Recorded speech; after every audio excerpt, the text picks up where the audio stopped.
Want to see the easiest way I've ever found to connect an AI tool to Java? Take a look at the Claude AI API. Welcome to Tales from the Jar Side.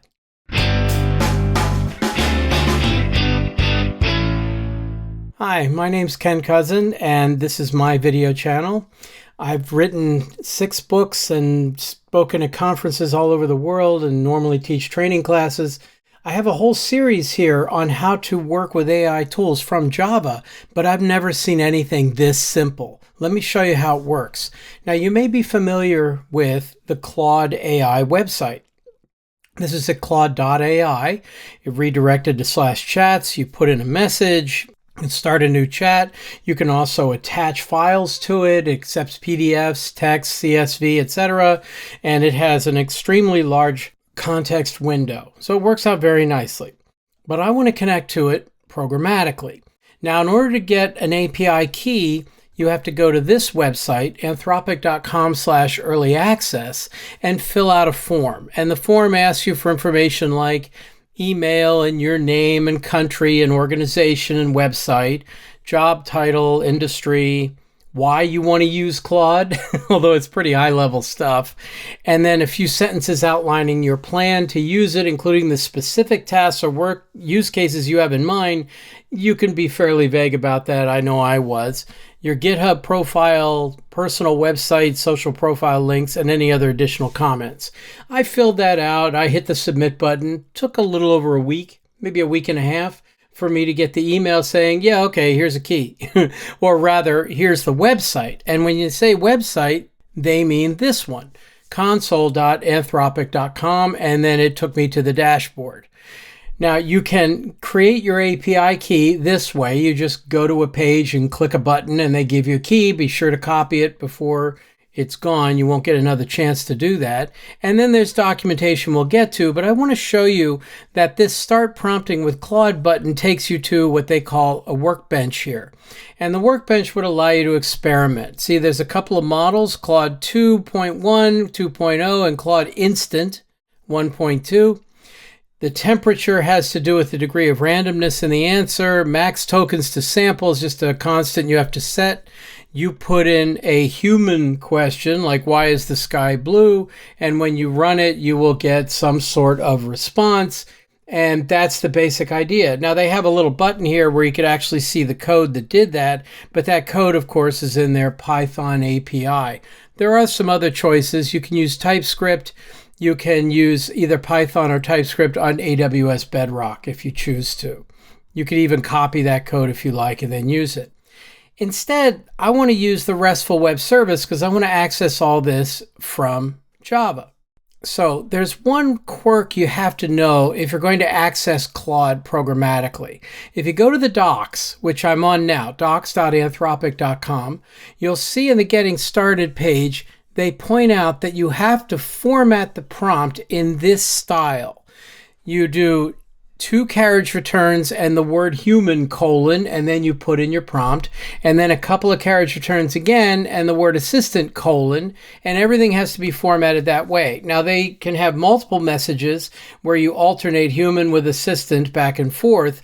Human always has to start the process and assistant always has to end the process, but that's the only constraint you're under. Otherwise, it's not so bad. Now, let's take a look at the actual API. The only API that's available right now is this one called Creating a Completion, and it's at this website, api.anthropic.com/v1/complete. When you go there, what you have to do is to create what is basically a URL connection, an HTTP connection. Here they're showing it as a curl request. And you see here there are 4 headers that you must specify. The accept and the content type headers are normal. You're just saying I'm sending JSON data and I'm getting back JSON data as well. But the headers that are specific to Claude are the Anthropic version, which has to be the constant shown here, 2023-0601. And your API key. Now, when you register a key, you'd normally set it as an environment variable, Anthropic_API_key, and then it will be injected wherever you happen to need it. Now, here comes the good part. all you have to send is a JSON object with a model, that's that Claude string. The prompt is listed here as a blob, but it's really just a string. Max tokens to sample, which just pick an integer. The stop sequence you don't have to do anything with. And then the temperature is the amount of randomness you're willing to tolerate. Something between 0 and 1 is a floating point value. The others are not even necessary. That means if I pick defaults, let me show you what the request looks like. So with just the required values in there, you could see this curl request, which is sending a post request to the URI we mentioned with those 4 headers, also includes a JSON object with just those 4 properties in it. And that's all you need. But the good news is the output is even simpler. If I look at the 200 here, the 200 response is a JSON object with a completion in it, and that's the answer you want. A stop reason, which is going to be stop sequence unless you try to configure it otherwise, and then it'll identify which model it actually used. Like you could say Claude-2 and it'll respond with, oh yeah, I use Claude-2.1, which is what you want. Okay, that's it. That's as simple as you can possibly get. Now, in order to access this from Java, I'm going to use some of the latest features in Java like text blocks and records and so on. But I'm going to combine this with the latest version of Spring and Spring Boot. Spring Boot just changed versions recently to 3.2.0, and this brought in a REST client, a new REST client API that you can combine with their HTTP interfaces that they created in Spring Boot 3 and come up with a very simple application. Let me demonstrate. Here I have IntelliJ IDEA, and what I've done is I've created a brand new Spring Boot application, and if we take a look at the build file, you'll see that I am using Spring Boot 3.2, and the only starter I even have in here is the Spring Boot Starter Web, and I'm not even really creating a web app. I'm simply putting in the dependency so I can access the REST client and those HTTP Exchange Interface annotations. The test starter comes with it, of course. Everything else is normal. I am using Java 21, but I don't really need it. Java 17 is perfectly fine.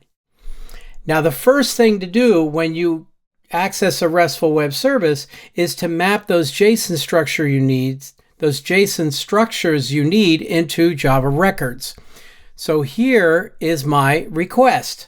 Public record Claude request takes a string model, a string prompt, that integer, max tokens to sample, and a double temperature, and that's it. I don't need anything else inside there. Now, because I am using camel case for one of the properties, the max tokens to sample, I do need to add the JSON naming annotation to set the property naming strategy to snake case.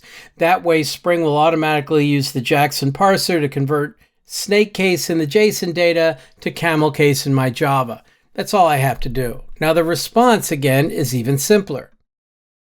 Here's the response. Public record Claude response takes the completion as a string, the stop reason as a string, and the model it'll reply with.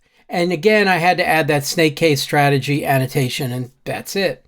So far, so good. Now I want to use Spring's HTTP interfaces. What I'm showing right here is the current version of the Spring documentation. I went into the integration section and down into the REST clients of the reference manual. You could see that as of Spring Boot 3.2 or Spring 6.1, there are now 4 options for REST clients. The new REST client, which is what I'm going to use. Web client is asynchronous and non-blocking. I don't really need that for this one. The old legacy REST template, which I expect is probably going to get phased out in favor of this new REST client. And then the HTTP interface mechanism that was introduced in Spring 6.0.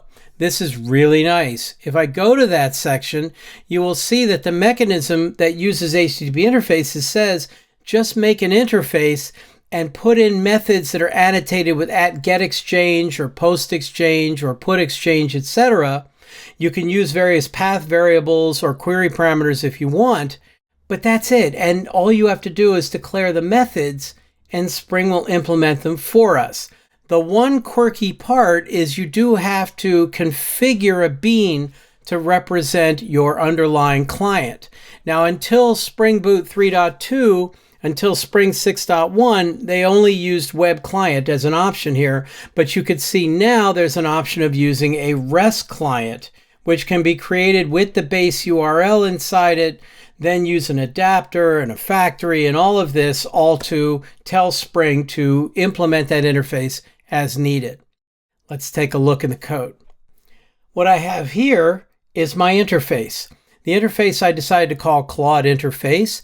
The annotation HTTP exchange at the top is putting in the path, the part of the URL that comes after the base URL. So the /v1/complete will take care of that. My only method requires a post request, so I annotate it with post exchange. It's called getCompletion. It takes one of those Claude requests in the body, and it returns a Claude response. And that's it. I'm done with that. The other thing I have to do is configure that bean. Or in my case, configure both beans, because I also have to set those headers in the request. So let's take a look at that as well. If you've worked with Spring Boot applications in the past, you know that Spring Boot will create a class that ends in the word application that has a standard Java main method. That's what's used to start up the app. Also, any component scan begins at this point, so it's a useful class to be aware of. It also enables auto configuration, but finally, for our purposes, Spring Boot application includes Spring Boot configuration, which is a standard @configuration, a Java configuration file, meaning I could add some @bean methods and put those beans in Spring's application context. So here's the first bean. It's my REST client. So it's annotated with @bean. I'm plugging in values for the base URL and the API key. Now my Anthropic key I set as an environment variable. It's under Anthropic_API_key, all caps, but by putting the @value with the lowercase and the dots, it will be detected automatically and injected in here. The base URL I plugged into my application.properties file, which I'll show you in a moment. In order to create the REST client, I use the builder notation, set the base URL, and there are the 4 headers that need to be transmitted with each request. The accept and content type headers both set everything to application/JSON. The Anthropic version is 2023, June 1st, and then the x-API-key is the API key I supplied. That's all I need to do to configure the REST client. Then the REST client is auto-wired into this bean. Again, this is another @bean method that creates the Claude interface, that's our return type here, by using that boilerplate code that was showed in the reference guide. You can go through it if you like, but it's all the same every single time. So finally, showing the application.properties file, you can see that's where I put in my base URL. I set the logging level for the web group to debug so we could see the requests and responses going and coming back. And also I decided to let it know I'm not actually making a web app here. I just needed the API, the web API, so I could use the REST client and the annotations as appropriate. I'm basically finished, although I want to show you something interesting. Those beans will create the Claude interface, but the interface requires a Claude request and returns a Claude response. I need to do some pre-processing to create that request, and then I want to extract the answer out of the response. To do that, I'm going to auto-wire that interface into this bean here. This is a service bean that I'm calling ClaudeService. Now this looks more complicated than it is. I just put some constants at the top to represent a logger, a default temperature, and that max tokens property. And here are the 2 primary models that Claude makes available. So this is the interface. I'm going to need an object mapper a little bit later. We'll get to that, but I'm auto-wiring them through the constructor as you do. And then this is the method that does all the work. Get Claude response. Now I mentioned you could put in your prompt, but it now is available that inside of Claude 2.1, you could put in what's called a system prompt. That's some context information added before the first call to human : So there, if you have that at all, you put that in front. And then I have options for the model and the temperature. So this simply instantiates the request with the max tokens and the temperature. I'll get to this formatting part in a moment. Actually, let's take a look at it right now. Here's the format with a system prompt. If I don't have a system prompt or I pass in an empty string, just put together that human and assistant pair. If there is a string there, then put it first and format the same thing. That's all there is to it. So I call get completion, I get back the response. I'm going to log it just so I can see what's going on and drill down to the completion, and I am basically finished. So let's see the hello world example work just fine, and then we'll come back and do something a bit more interesting.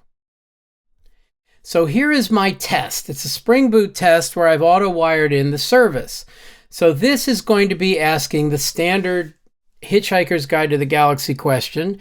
It says, according to Douglas Adams, what is the ultimate answer to the ultimate question of life, the universe, and everything? And I'm going to provide Claude 2 and expect the answer to have a 42 in it. Let's take a look.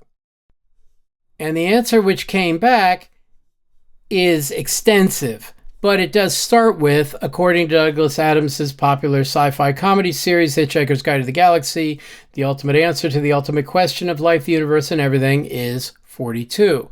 They go on and give a couple more paragraphs about it, which is kind of interesting, but not what we needed in our example. My logger also points out that the model that was actually used to get this answer was Claude 2.1, which is what I want. So if I just ask for Claude 2, it'll automatically give me the latest and greatest. Now, what about Claude Instant? I have the same exact test using Claude Instant. Let me run that one. Now, I cut it out of the video, but that one was much, much faster. It responded almost immediately. And you could see that it did give me an answer that includes the number 42 in it. I only get one paragraph, but it's still basically fine. It's a decent summary without a problem. And if you look at the model this time, it's Claude-Instant 1.2. So far, so good. Now, the thing, we're basically accomplished what we needed to accomplish, but let's talk about this a minute. Normally, I don't ask AI tools the sort of question that I would just Google. After all, Google's free, and this is a slow and expensive replacement for that. I don't really want to do that. But these AI tools are pretty interesting, especially in extracting information from data. So let me show you an example there. I created another record, this time called person. And person record has a first name, a last name, and a date of birth. So far, so good. What I now added to my service this time is a method called extract person. Now, extract person takes a prompt and a model and a temperature, but I already set up a system prompt here. Now, I could make that an input variable, but in this case, I hard-coded it because this is specifically for a person. The system prompt says, here is a Java record representing a person, and I hard-coded it in. I could have used the record itself and extracted some representation, but I thought this is good enough right now. And I said, please extract the relevant fields from the person tags in the next message into a JSON representation of a person object. And if your thought is, wait, what? XML? This is a section in the documentation that says, add XML tags as though it was 2002. Claude has been fine-tuned, as it says, to recognize XML tags within prompts. These tags can be used to demarcate different subsections of a prompt. This allows Claude to compartmentalize a prompt into distinct parts. For example, suppose we want to add some text from a document in our prompt. We would wrap the document in tags. Doc tag, and then some piece of text, and then close doc tag. Claude is also able to recognize other structural formats like JSON and YAML, but sticking to XML will lead to best performance in most cases. And the naming section says, believe it or not, there are no special or reserved names for these tags. So no schema, no DTD. They could be anything you want. It's the format that matters. As long as you have a tag and a close tag, you're good to go. Believe it or not. Okay, back to our example. So I gave it the information about turning this information into a JSON representation of a person object, and I wrapped the prompt inside person tags, because why not? And then what I'm going to do is invoke that getResponse method to get back the output and log it. But then there's a bit of an issue. What happens normally is that Claude will respond with the proper JSON data, but I was having difficulty getting it to respond with just that JSON data. It always likes to say something like, here's the JSON representation, and sometimes here's why I gave you what I gave you. You know, it really wants to go into detail. And rather than try to figure out a way to tell it not to do that in a way that'll get enforced, instead I decided to parse it. So I have this method here called parse JSON from response. I use Java's pattern matching in order to compile this pattern, because when I get JSON back, it's going to start with 3 backticks in the word JSON, then a block of code, and then close with a carriage return and 3 backticks again. So this code right here will initialize the JSON to whatever I get back, and if this block is inside it, then I'll go and extract it. And then once I have that, I'll use my auto-wired object mapper to read the value and convert it into a person. So that was the only really quirky part, and let's see how that works as well. So here is my test case. I computed the number of years between 2305 and now, because here's my text. Captain Picard was born on the 13th of Juillet, %D years from now. That's the value I just computed. In Le Bar, France, Earth. Let's try to distract it a little bit. His given name, Jean-Luc, is of French origin and translates to John Luke. I'm going to use Claude 2 for this one. Give it a good chance to succeed. I will go ahead and extract the person and print it, and then see that the first name and the last name are exact, but I got to tell you, you can't count on AI tools to be able to do math. So I said the year should be 2305 within 5 years either way. So let me run that one and see what I get. And you could see that was in fact successful. There's the JSON block that came out, so I had to extract that. And as it turned out, it hit the year exactly.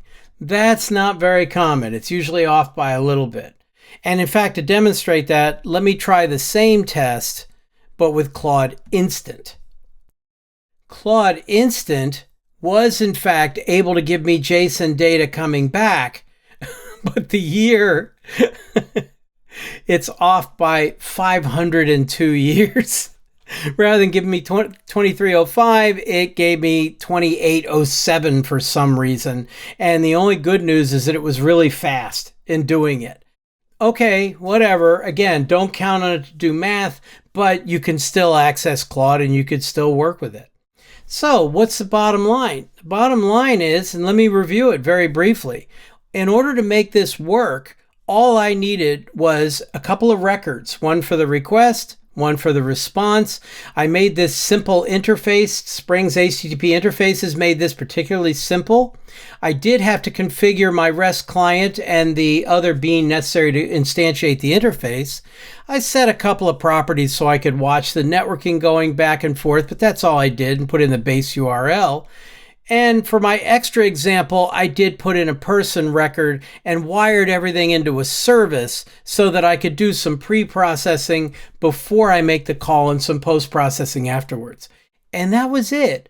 Honestly, it's hard to imagine a RESTful web service connected to Java in any ways that are much simpler than that.